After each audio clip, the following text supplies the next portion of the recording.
जवान बेटी अपने ही भाई के साथ रूम के अंदर बेड पर लेटी हुई उसके साथ संबंध बना रही थी। दोनों आपत्तिजनक हालत में थे, लेकिन उसी बीच उसकी मां आ जाती है और वो दोनों बहन भाइयों को रंगे हाथों पकड़ लेती है। लेकिन उसके बाद जो तांडव होता है, जो मौत का नंगा नाच होता है, जिसमें एक को मौत के घाट उतार दिया जाता है, यकीनन पूरी वारदात सुनकर आप दांतों तले उंगलियां दबा लेंगे। तो चलते हैं और जानते हैं पूरा मामला।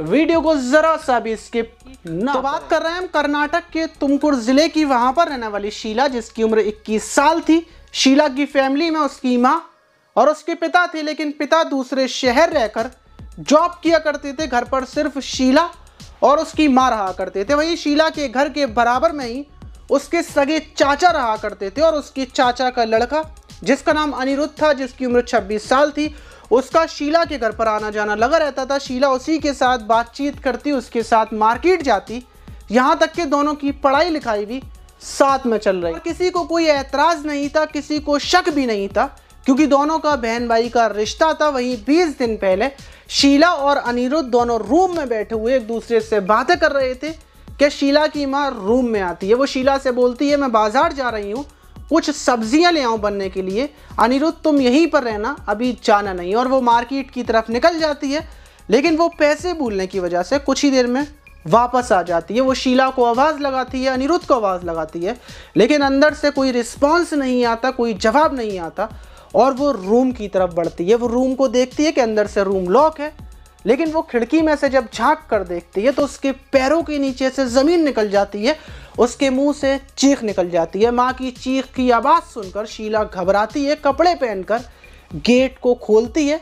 माँ शीला के ऊपर टूट पड़ती है, वो उसको मारती है। अनिरुद्ध वहाँ से डायरेक्टली भाग जाता है और शीला की माँ उसको मारते हुए उससे पूछती है कि तुम्हारे अवैध संबंध अपने चचेरे भाई से ही कब से चल रहे हैं, या फिर ये फर्स्ट टाइम था, पहली बार था? तो शीला बताती है कि उसके भाई के साथ उसके अवैध संबंध 1 साल पहले से चल रहे हैं। वो उससे बहुत ज़्यादा प्यार करती है और वो उसके साथ शादी भी करेगी। तो शीला की माँ बोलती है कि आज के बाद तुम उससे कोई बात नहीं करोगी। अगर तुम बातचीत करती हो, मैसेज करती हो या कॉल पर बात करती हो, तो मैं ये बात तुम्हारे पापा को बता दूंगी और सब लोगों को ये बात बता दूंगी, जिसके बाद अच्छा नहीं होगा, अनिरुद्ध को जेल हो जाएगी और हमारी बहुत ज़्यादा बदनामी भी होगी। तो आज के बाद तुम ऐसा कोई काम नहीं करना। और शीला की माँ अनिरुद्ध को भी समझा देती है। उसको यकीन था कि आज के बाद उसकी बेटी ऐसा नहीं करेगी, लेकिन शीला के दिमाग में कुछ और चल रहा था। वो अनिरुद्ध को फ़ोन लगाती है और उसके साथ मिलकर एक प्लानिंग तैयार करती है। दोनों की प्लानिंग हो जाती है और 13 फरवरी को शीला प्लानिंग के तहत अपने घर का गेट खोलकर अनिरुद्ध को घर पर बुलाती है और बेटी अपने प्रेमी, अपने भाई के साथ मिलकर अपनी माँ के रूम में पहुँचती है। उसकी माँ सो रही थी और दोनों उसके गले पर टूट पड़ते हैं, उसके गले को कसकर दबा लेते हैं। शीला की माँ की कुछ ही देर में जान चली जाती है और उसके बाद रात के 3 बजे के टाइम बॉडी को बाहर ले जाकर बाहर के ही नाले में फेंक आते हैं। सुबह होती है, शीला चीखती है, चिल्लाती है, पुलिस को फ़ोन करवाती है कि उसकी माँ गायब है। पुलिस आती है, पुलिस छानबीन में लग जाती है और कुछ ही देर में पड़ोस के ही नाले में लाश मिलती है।